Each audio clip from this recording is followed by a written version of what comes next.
కొన్నిసార్లు మీరు ఒక చెప్పుల షాప్కి వెళ్ళారు. ఆ చెప్పుల షాప్కి వెళ్ళి మీకు నచ్చిన చెప్పులు బేరమాడారు.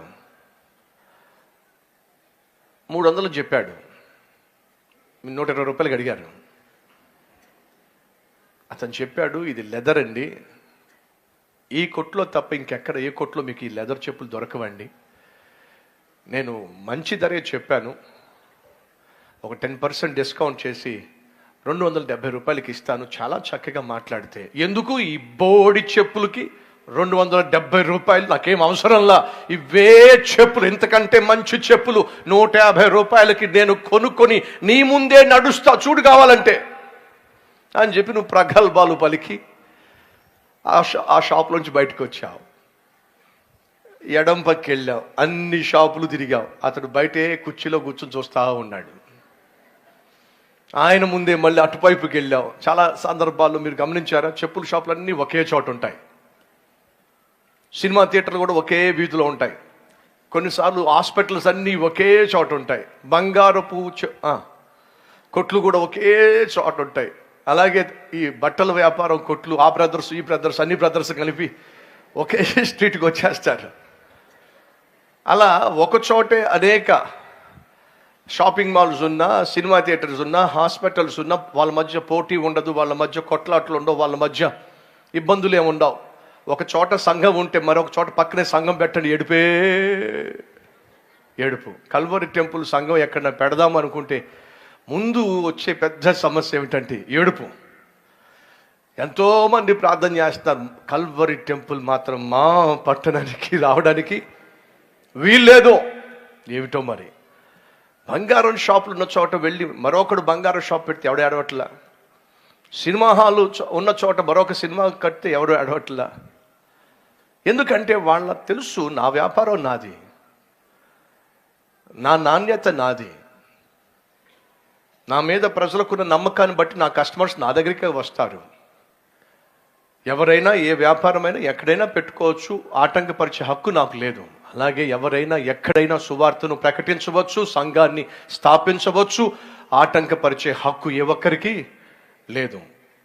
వ్యాపారస్తులకు ఉన్నటువంటి ఆ కనీస ఇంగిత జ్ఞానం కానీ, ఆ బ్రాడ్ మైండ్ కానీ, ఓపెన్నెస్ కానీ ఈరోజు చాలామంది సంఘాల్లో ఆత్మీయులకు, సంఘ కాపర్లకు లేకపోవడం నిజంగా దురదృష్టకరం. సరే, ఏదేమైనా అయితే ఆ వీధంతా చెప్పుల షాపులే ఉన్నాయి. 150 రూపాయలకి ఈ జత చెప్పుల కంటే అద్భుతమైన చెప్పులు నేను వేసుకుని నీ ముందే నడిచి వెళ్తాను శబ్దం పంది. ఇది లెఫ్ట్ అంతా అయిపోయింది, దొరకలా. అటువైపుకి వెళ్ళాడు, ఆ చెప్పుల షాపులు అన్నీ వెతికాడు, దొరకలా. మళ్ళీ రైట్ సైడ్కి వచ్చాడు, అన్నీ వెతుకుతున్నాడు. ఈయన తిరిగేటప్పుడు మన ఈ షాప్ అతను మొత్తం చూస్తూ ఉన్నాడు. తిరిగి ఎక్కడ దొరకపోయేసరికి ఆ చెప్పులు కొనుక్కోవాలనుకున్నవాడు పొరపాటు చేశాను. నేను ఆ ఫస్ట్ షాపే కరెక్ట్ షాపు, అతని దగ్గరే సరైనటువంటి క్వాలిటీ ఉంది. సరే వెళ్దాం, కావాలనుకున్న దాన్ని కొనుక్కోవాల్సి వస్తే మనం అనవసరంగా సిగ్గుపడడం వేస్ట్ అని చెప్పి అటు తిరిగి ఇటు తిరిగి నెమ్మదిగా మళ్ళీ అదే షాప్కి వచ్చాడు. ఆ షాప్ ఓనర్ మాట్లాడట్లా, అంత యాక్షనే అంటున్నాడు. మనోడేమో అన్నీ చూశాను కానీ నాకు నచ్చలా. నీ మోహమేం కాదు, నచ్చకపోవడం కాదు. అక్కడ ఎవడో కూడా నీ రేటుకి ఎవడో చెప్పులు అమ్మట్లా. సరే ఏదో అయిపోయింది, ఆ 270 రూపాయలకే ఈ చెప్పులు ఇస్తా. ఎవడు చెప్పాడు నీకు 500 రూపాయలు కావాలి తీసుకో, లేకపోతే లేదు. అదేంటి అదేంటి ఇందాక నువ్వు 270 అన్నావుగా. దేశం అంతా తిరగక మునుపు నన్ను వద్దనుకున్నావు, నా చెప్పులు కాదనుకున్నావు, దేశం అంతా తిరిగావు, ఇప్పుడు వచ్చి చెప్పులు అంటున్నావు 500 రూపాయలు. ఇది అన్యాయం. నీ దృష్టిలో అది అన్యాయం, కానీ నా దృష్టిలో మాత్రం న్యాయం. ఎందుకని? నా వృత్తిని అవమానించావు, నా గౌరవాన్ని అవమానించావు. కాబట్టి 500 రూపాయలు ఇష్టమైతే కొనుక్కో, లేకపోతే లేదు. వాడికి ఎందుకు ఆ చెప్పులే కొనుక్కోవాలనిపించింది. ఏం చేస్తాను, సర్లే ఏం చేస్తాం అని చెప్పి 500 రూపాయలు తీసి ఎంతటితో పోయేది ఎక్కడి దాకా వెళ్ళింది? 270 రూపీస్తో పోయేది కాస్త ఎక్కడికి జరిగింది? 500కి జరిగింది. కారణం ఏమిటి? నువ్వు నన్ను అనుమానించావు, కాబట్టి అనుభవించక తప్పదు. చాలా సందర్భాల్లో ఎంతో కొంత మీరు కూడా ఈ అనుభవం గుండా వెళ్ళి ఉంటారు. అవునన్న వారు చేయి చూపించండి. ఓహో, పెద్ద పార్టీయే.